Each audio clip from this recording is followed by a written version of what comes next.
green numbers. Hello and welcome back to Calculus 1. Today's order of business is to discuss product and quotient rule. So we remember the rule that holds both for derivatives and limits, that if you have addition and subtraction of those, you can do independently. So, can't speak. So the old formula for the derivative of either addition or subtraction of two functions states that you can do these independently of each other. Now that is not true for a product rule. If you have a product of two functions and you want to find the derivative, you must use the formula. Otherwise it's going to be wrong. So if you have the derivative of the product, you will have to go and say copy the function times derivative of the second one plus copy the second one times derivative of the first. This formula, it's called product rule.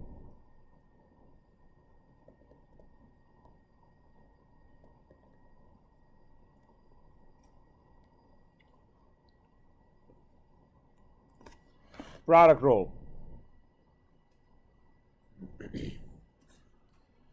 So the simplest possible example that you can work on, I guess, is x cubed times, let's say, x to the 9. So what would that be?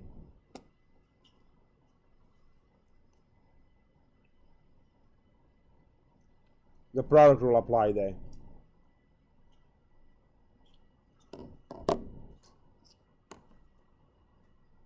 Anyone?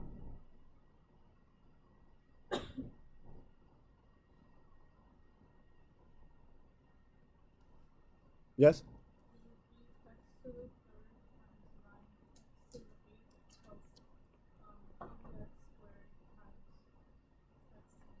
Yes. So if you carefully follow, F, G prime, G, F prime. Now you might have it in different order, but multiplication is commutative, so you can have them in any order.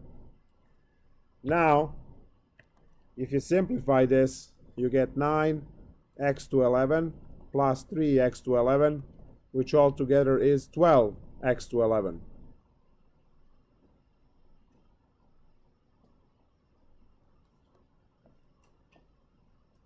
To check, we can multiply those two to x to the 12, and when you take the derivative, you get 12x to 11. So you see it's correct. It works. Now, product rule can be proved through the limit definition. So if you're interested, look it up in the textbook, and if you have questions, ask me about it. Now you might be wondering, so why are we learning this if we can just multiply these two guys and be done, right? Well, product rule is not designed to solve this type of easy problem, because you can use the blue stuff, right? Algebra, to deal with the problem much faster and easier. This problem is designed when you are taking the derivative of something where algebra will not work. So let's say this. When you multiply polynomial and exponential function, you cannot use algebra to combine these two. So you have to work with product rule. So try this one using product rule. X cubed e to the x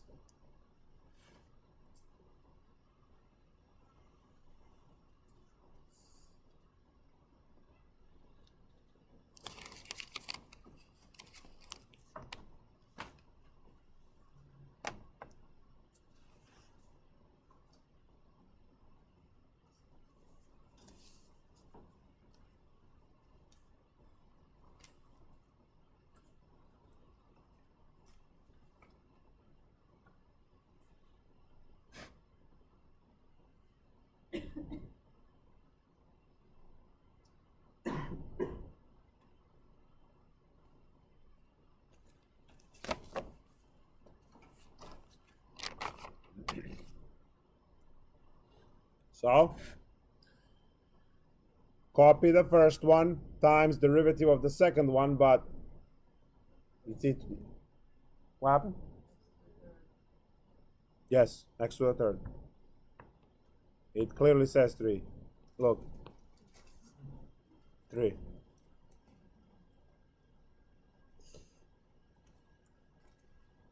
All right, so where was I? All right. So copy the first times derivative of the second plus copy the second times derivative of the third, of the first. And speak. So we have x cubed d to dx plus 3x squared d to dx. And in these cases, you factor what you can. You have to factor for later in a course. Because right now we're just learning how to do derivatives. Later on in chapter 4, we are going to use it. So we will have to set this equal to 0 in section 1 and section 3 and so on, and calculate stuff.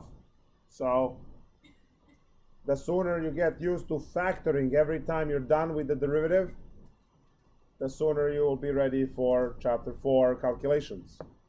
So factoring is a major part in presenting the solution. So not if, but when something like this shows up on your next exam, whether it's factored or not, it's a full credit.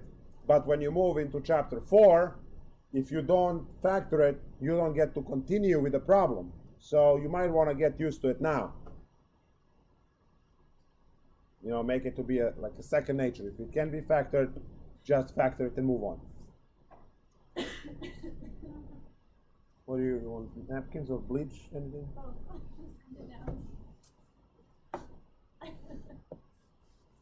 All right. I mean, we're here to accommodate.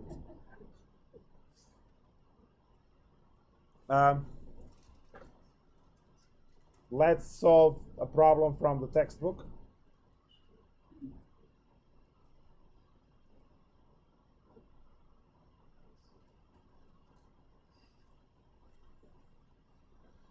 So the textbook wants you to find the derivative of d dt t squared plus 7t times 3t minus 4.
All right, so what do we get? We copy the first one times derivative of the second plus copy the second times derivative of the first. Now we distribute everything.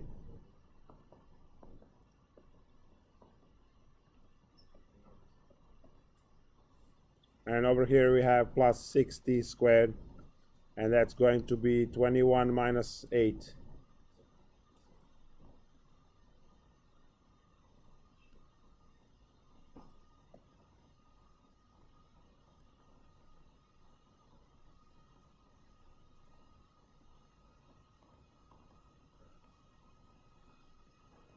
Just some algebra. There's no reason, no need to draw things.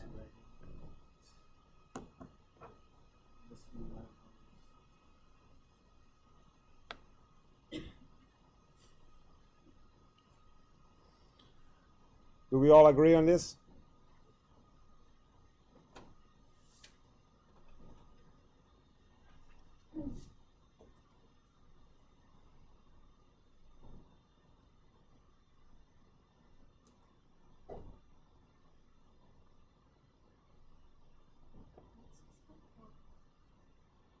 Six 6.4.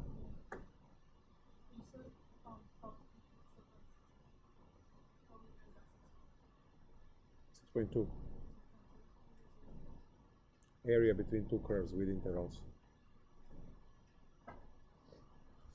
One more rule, and that's it. It's called the quotient rule.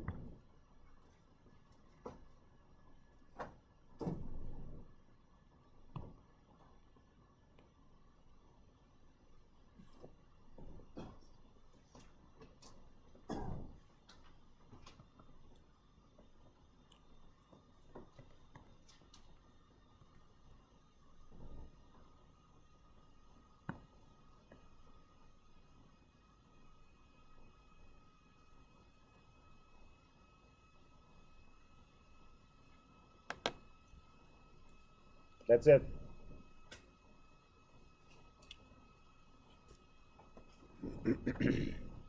So let's take a look.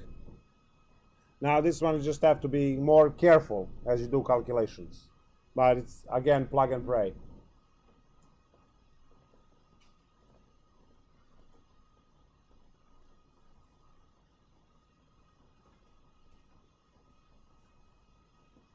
Now I use 9.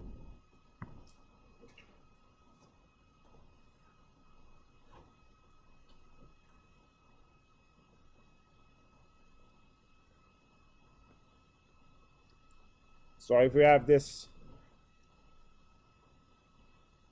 we take the denominator and square it immediately, and we put the denominator here, times the derivative of 3x squared, so that's 6x minus 4. Then we have a negative sign. We copy f, which is 3x squared minus 4x, and we take the derivative of g, which is 2.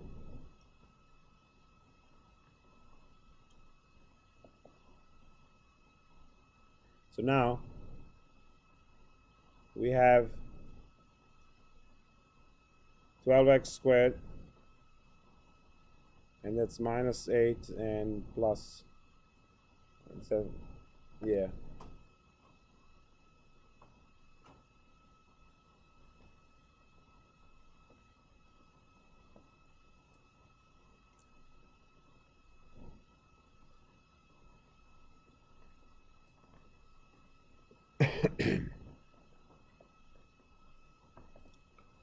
So now we have 6x squared plus 42x minus 28.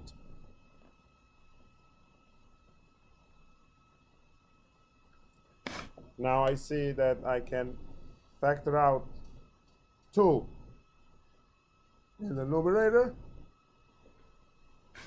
That's going to make it a little bit simpler.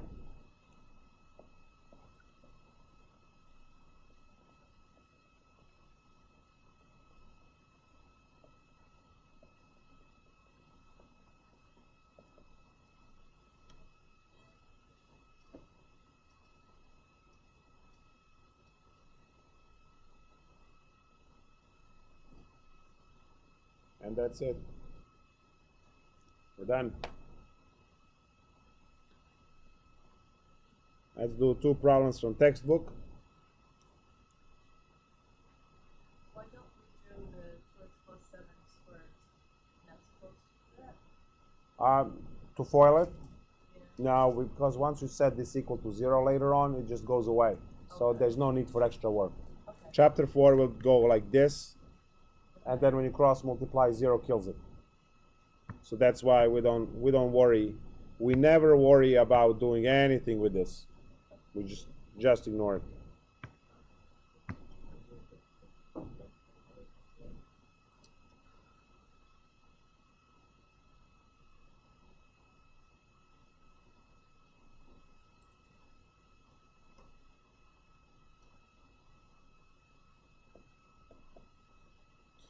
DDW of w squared minus 1 over w squared plus 1. So we do this and then one more, and that's it.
The one that it's open is in West Building now.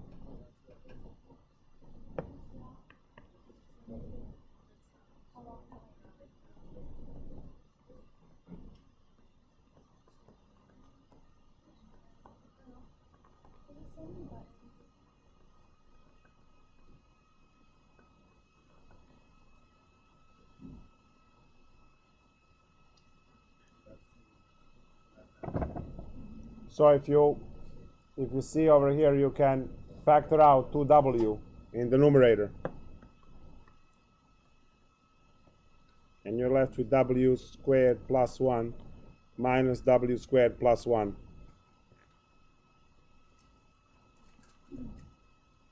And this becomes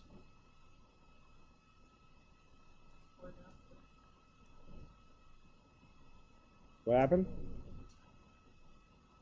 Is it a 4W? Yep. 4w over w squared plus 1 squared.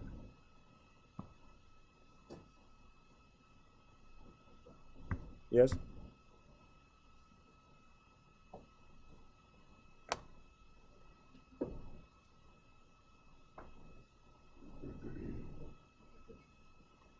So you see it 2w and 2w, you factor out 2w, then you have w plus 1 minus w squared minus, and minus being plus 1. Now 1 plus 1 is 2, these guys cancel, and you have 4w there.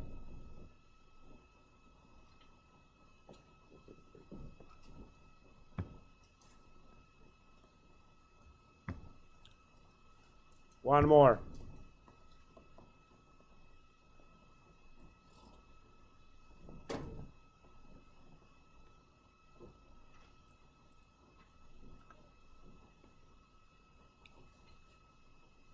Is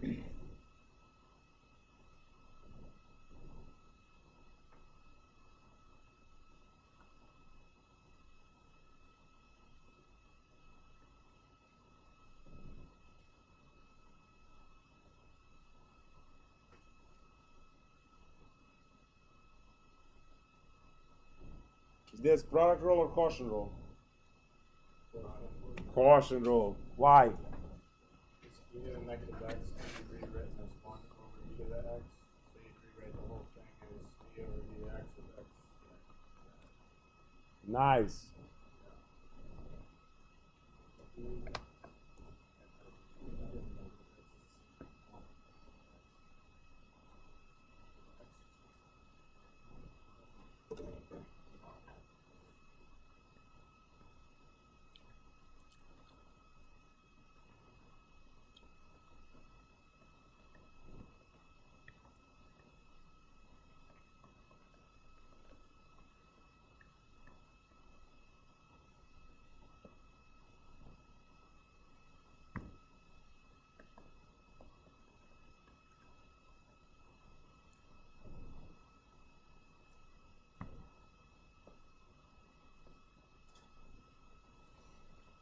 So the product and quotient rule, you have to memorize formulas, and that's it.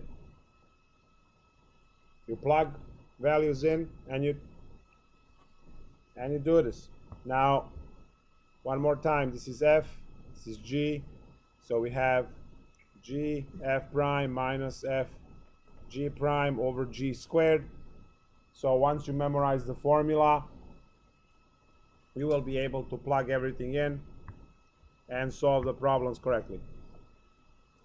If you can factor, factor. That's it. That's the end of the story.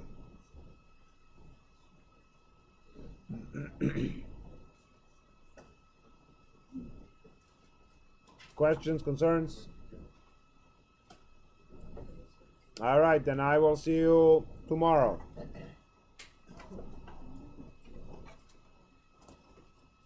You're coming tomorrow? All right, good. No one's paying attention. No one cares, right?